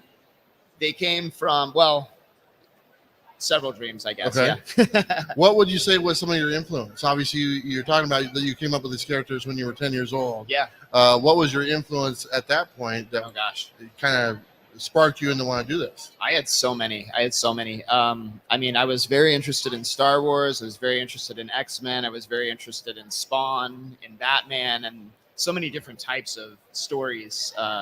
So this is kind of a culmination of all of those things, really. This is more of a tribute to my childhood self, and then everything else I'll be writing after this. I'll be just moving forward with the story. But this is kind of paying due to my old childhood dreams. Very nice. Yeah. So where do you see this going? Obviously, I mean, you have the graphic novel. Is there more in the works than this? I mean, like you said, you were talking about, you were inspired when you were a very young age. Yes. Do you see this going further than just like the graphic novel that's available now? Absolutely. Yeah. So I like I said, tomorrow is the 1-year anniversary of this. So I'm now working on a sequential comic book series that follows up this, the book Shadows. So I'm working on that. It's going to be a 20 issue arc. And then I'm working on 2 other graphic novels, specifically for other characters in this book that kind of gives more backstory on this book. So a lot going on, and more moving forward. Those are the first things I'm working on next. So are you publishing this yourself? Yes. Yeah. It's all self-published. It's on Amazon.com. It's on my website, AdamMatthewSmith.com. Also, I'm at booth A131 over in Artist Alley. If you guys want to go see me, I've got the books over there. And I have a t-shirt and a poster for free for the first person who can raise their hand and tell me who Wanda Maximoff's real father is. Anybody? Anyone in the audience? Who's Wanda Maximoff's real father? That is right. It is Magneto. You get a free shirt. Look at that. You That's get a free awesome. shirt and a poster. Woo. Was she a plant? She knew that right away. She might. There's something going on here. I think she's a Wanda stan. Okay. Well, how do you like publishing your own time? I mean, that's not an easy task. It was hard. It was very hard. So how's the response been so far? So far, it's been great, actually. It's been very good. I wasn't really sure how it was going to go. I did try to shop some labels before I did it myself. I got kind of impatient. I was like, all right, I just got to do this. I just got to get it out. So it was a tough road. I'm not gonna lie. There was a lot to it. It took a while. It took longer than I thought it would take. But now I've learned. I've had a lot of good experience, so I know what to do differently moving forward with everything else. Nice. So let's talk about the artist that's on this book as well. Yeah. And what's the name on there? JC Grande. JC Grande. Yeah. Were you friends before? Or did someone you went looking for? So he was one of my Instagram friends. Oh, nice. We never really met in real life. Or I guess it's all real life, but we're from different countries, so we never met in person. But we've been friends for years, and I love his art. So I was just like, hey man, let's do this thing. So it's I always like the relationship between an artist and a writer, and I've always said that the art should tell the story, and the words just add to it. And you should be able to tell the story by just looking at the artwork, absolutely, as well as the words. Absolutely. Would you say you have that combination down for this book? I think for the most part, yes, because I did a lot of I kind of did a mixture of a script and the Marvel way. Yeah. So for anyone who doesn't know what the Marvel way is, it's really just like writing some paragraphs on paper and letting the artist kind of dream. So I kind of did a little bit of that. Like I had a script, and then I kind of decomposed the script into parts, had him kind of put his vision into it, and then I kind of pieced it back together. Nice. To give him a little bit more leeway with what he was doing. Yeah. You know? So, yeah. He's not here by chance. He's not. He's not, okay. unfortunately. He wanted to be here, but he couldn't make it here tonight. Okay. So besides Shadows, is there any other projects that might be creeping around that mind that you've been thinking about doing? Yeah. So like I said, the follow-up to Shadows is going to be a sequential comic. The name of that is Hyperforce. So that's going to be coming out. The first issue is coming out this year, and we'll see. It's going to be a Kickstarter type thing. So we'll see how fast that goes along. But I have Hyperforce, which is the team comic that follows this. I have the Forest King, which is something that happens starting in the Viking times, but leads up to this. Mm-hmm. And then I have Exile, which is like a diary of one of the characters in this book. So nice. I have a few things boiling, and a few more like on the back burners. So did this just come out in trade paper form, or was there individual issues? It's just the graphic novel paperback, and then I have the ebook. But yeah, it's just a. So you went full bore. Yeah. You're not just one. You needed to do a whole. I did. Yeah. 5-issue arc or whatever it is. And to be honest, every single person that I encountered on the way through this journey was like, "You're crazy. Like you should just do one issue. You should just do 20 pages." I'm like, no, I want to do like 140 pages. Yeah. Which is how long this is. So. How long did it take you to do it? About 4 years. Yeah. About 4 years. Yeah. Nice. So it was in parts, and it was some of it was financial, some of it was just COVID time, getting over all the stuff. So but yeah, it's it was a labor of love. That's great. Definitely a passion project, but I did it for myself. Yeah. If anyone else likes it, that's awesome, but I did it to kind of pay service to my childhood self. So very nice. Anyone else who's along for the ride, awesome. Good to see you guys, and hopefully you'll follow me into the future. Very cool. I love the cover. I like the color scheme on there. Thank you. Yeah, I'll show it there a little bit. Yeah, the back cover too is actually pretty. Look at that. Not bad. Yeah, that back cover. There you go. Got some action. One more time. What booth are you at and everything? So I'm at A131. So A as an atom, 131. Nice. Yeah. Well, if I don't know if we have any questions or anything at all, Chuck.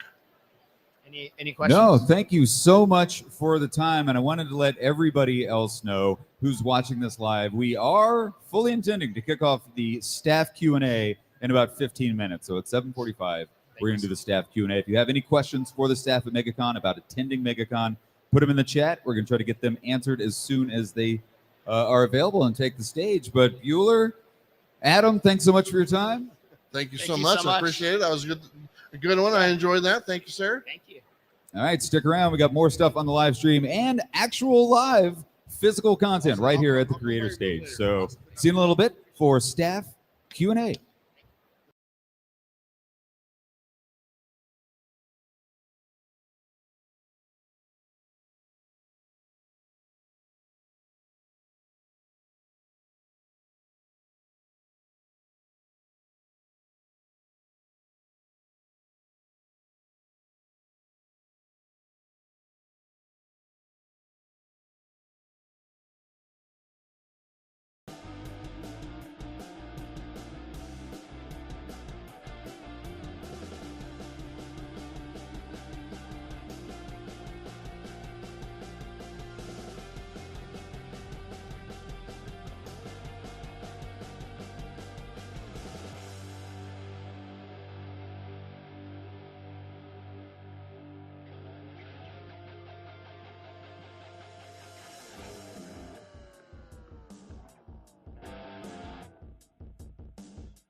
All right, everybody. Welcome back to the final show of our Fan Expo Thursday night preview. Thank you for watching the stream. It's been an absolute blast. We saved the best for last. This is the opportunity for you to get your questions answered about attending MegaCon. So get them in the chat. We already have some in the chat, so we're going to go through them. We have a very special guest here. Mr. Mike Gork is running this entire show with about 4,000 other people. So he's the one to ask about all the questions. So I'm going to send it over to the creator stage right now for Mr. Mike G.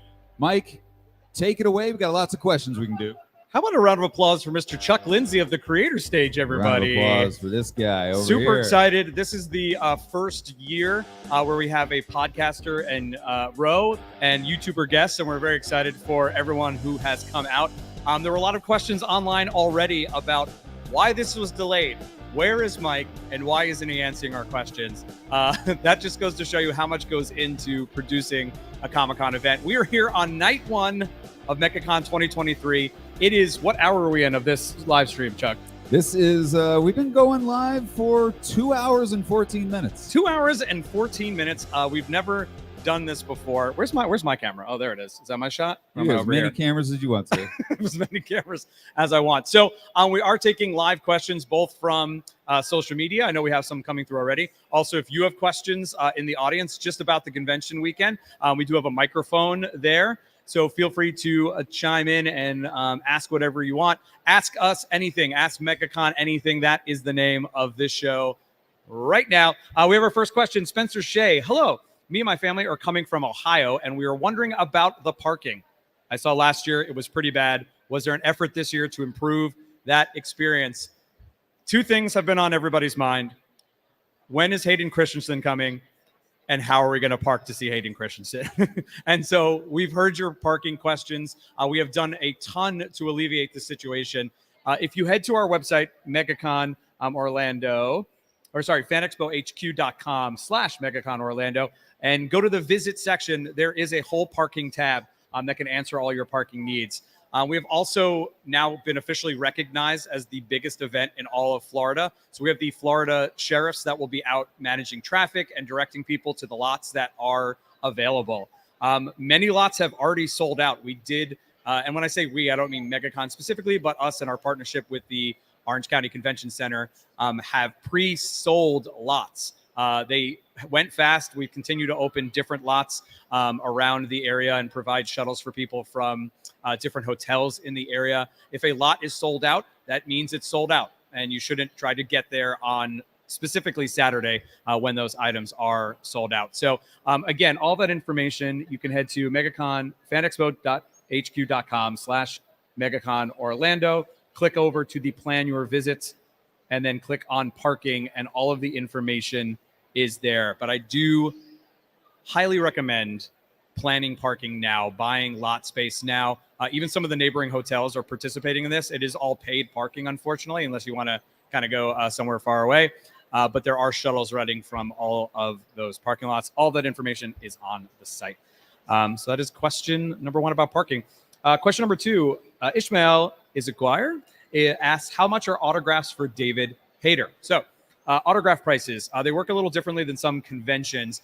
Each individual celebrity sets their own autograph prices and times. So different from photo ops where you can go online and see that exact price, see that exact time. Autographs are done at the table. So you just have to show up to the con, come up to the table, and there'll be a placard or a notice for each one of those celebrities. There's also a ton of crew in both red shirts and yellow shirts that can assist you and let you know exactly what the price is. If a celebrity has chosen to post their price, it should be on the website. Let me take a look specifically for David Hayter and see if I can find that information for you quickly.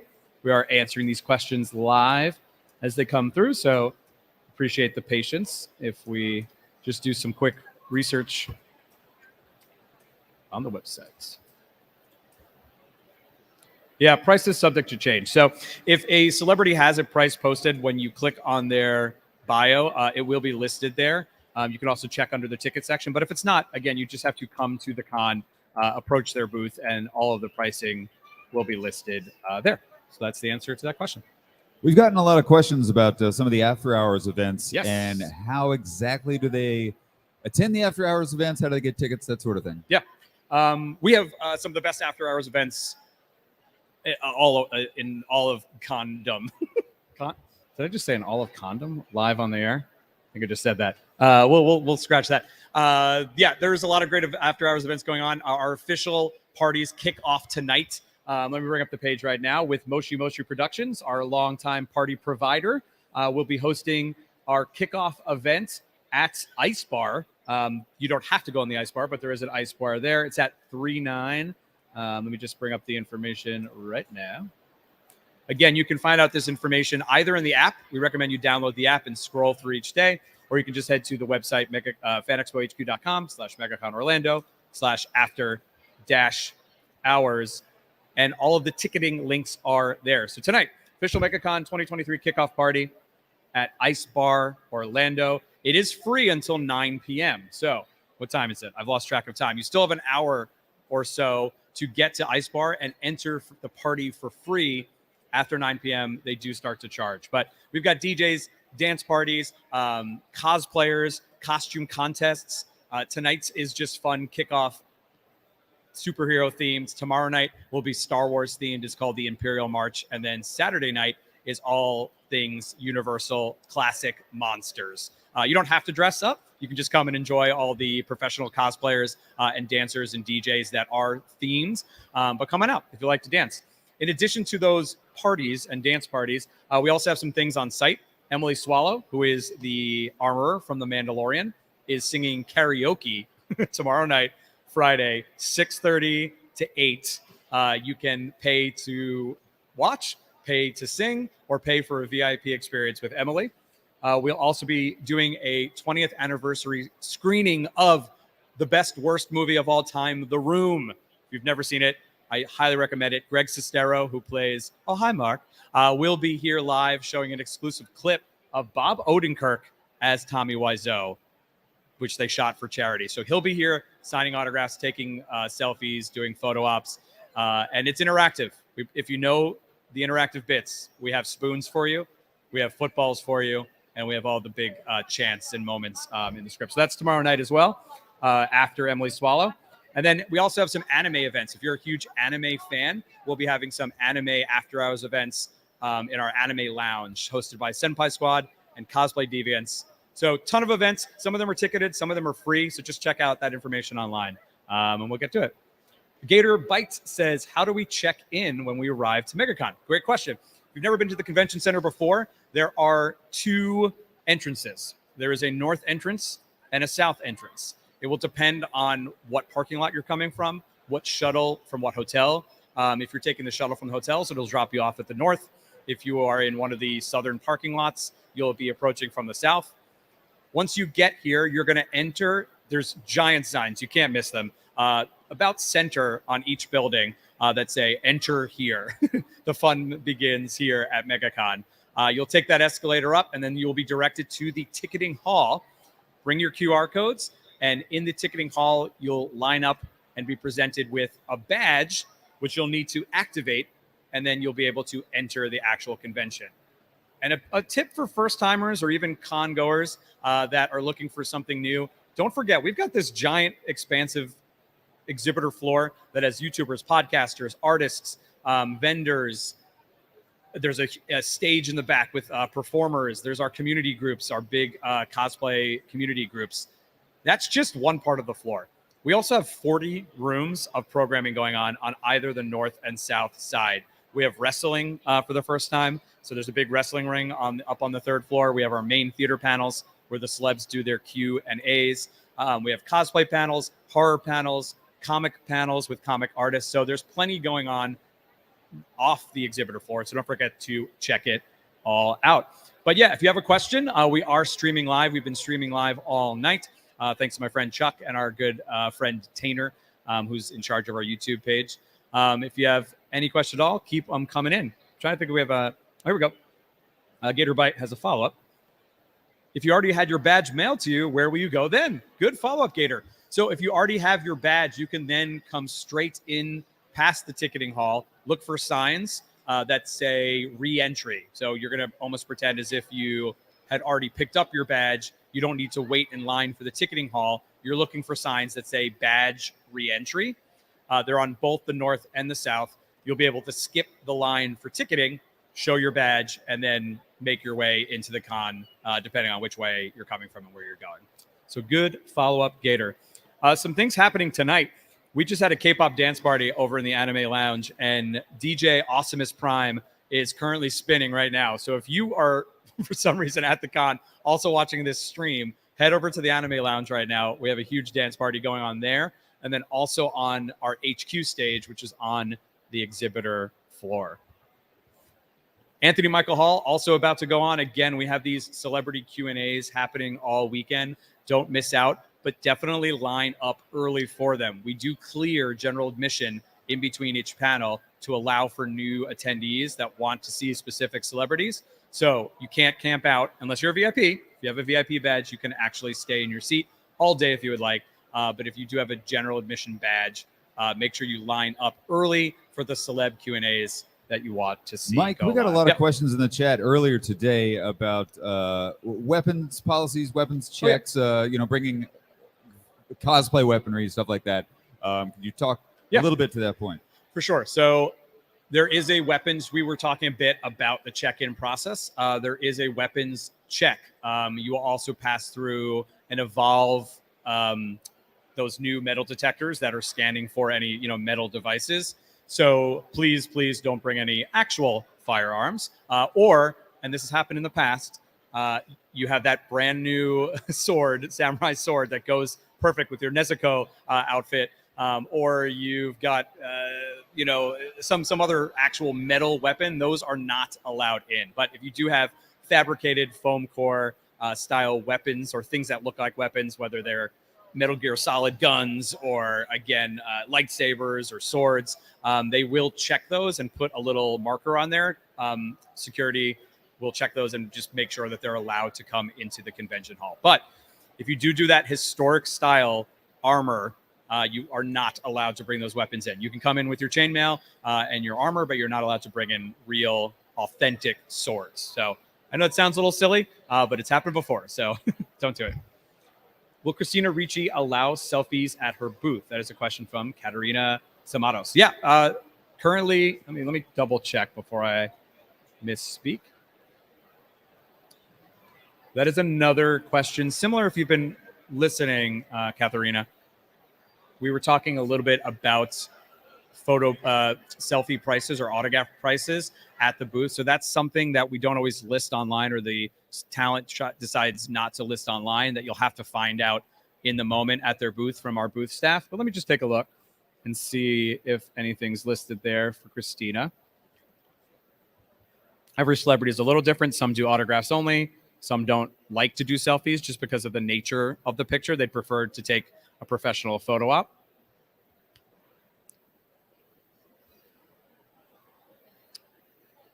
And here's a good example, too, who asked the question about David Hayter. David Hayter does not have his autograph price listed. Christina Ricci does. So, again, the best way to find out that information, click on their face on the guest page. If they don't have anything listed, it just means that they announce it at their booth. If they do, then that's their price. She does not have a selfie price listed, and she has other prices listed. So I'm going to say, Katerina, that she probably does not do selfies, and the only way to get a photo with Christina is an official photo op. Let me see if there's a good email address. Ask that question specifically. That would be a guest services question.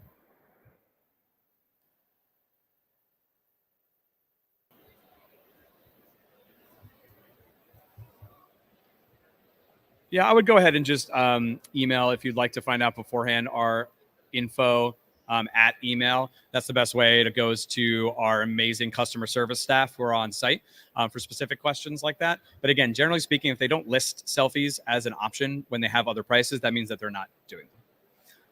Yep, this is final call for questions, everybody. Appreciate you all hanging on and watching the stream. Again, I highly recommend downloading the MEGACON app. It works on both Android and Apple devices. It's the most up-to-date schedule. It has the map on there. You can scroll and see everything. You can actually pick your favorite items. So you can go and say, hey, I want to go to the Christina Ricci panel. I want to make sure to work in the Christina Ricci photo op. I want to go to the K-pop dance party. You can click all of them and star them and create your own schedule and then follow that throughout the day. Definitely have a plan coming in because, again, I specifically, I should have said this up front, introduced myself, and the programming lead. So anything in a room or on a stage, I had a hand in organizing and scheduling and designing. And we have over 800 different panels, performances, different things, dance parties going on over the course of the weekend. So you're not going to get to everything. So definitely pick your favorites and all the things that you don't want to miss. All right, Mike, I think that's about it for fan questions. We want to appreciate all of you for watching the stream. And Mike, thank you so much for taking time out of your very busy day, putting together what is probably the biggest MegaCon I've ever seen. It's going to be the biggest MegaCon. And again, we've been told that we've sold more than any sporting event in Florida history. And it's potentially going to be, at the end of the weekend, the biggest single attended event in all of Florida. So have fun, be safe, wear comfy shoes, drink a lot of water, anticipate long lines if you're coming on Saturday. Don't miss anything, but have a lot of fun. And we hope to see you here all 4 days, all 3 days, all 2 days, or even if you're just coming for one fun-filled day. We will see you here at MEGACon Orlando 2023. Yeah, we can cheer all right. for me. Thank you all so much for watching the live As stream the crowd goes here by. at the Creator Stage. Just a reminder, this was just a preview of all the amazing things that are going to be hitting this show floor stage all weekend long. Come on by. We've got celebrity YouTubers, we've got local YouTubers, podcasters. It's going to be nonstop action. We're going to do live sketching from the folks over at the Kubert School. Are you guys still over behind your booth over there, Kubert School? All right, I heard a woo. So stick around. Come on by the Creator Stage all weekend long for live, free show floor entertainment. Until then, enjoy the show floor MegaCon. Hope you all had a fantastic Thursday. We're all looking forward to an amazing weekend at the biggest ticketed events in Florida history, MegaCon 2023.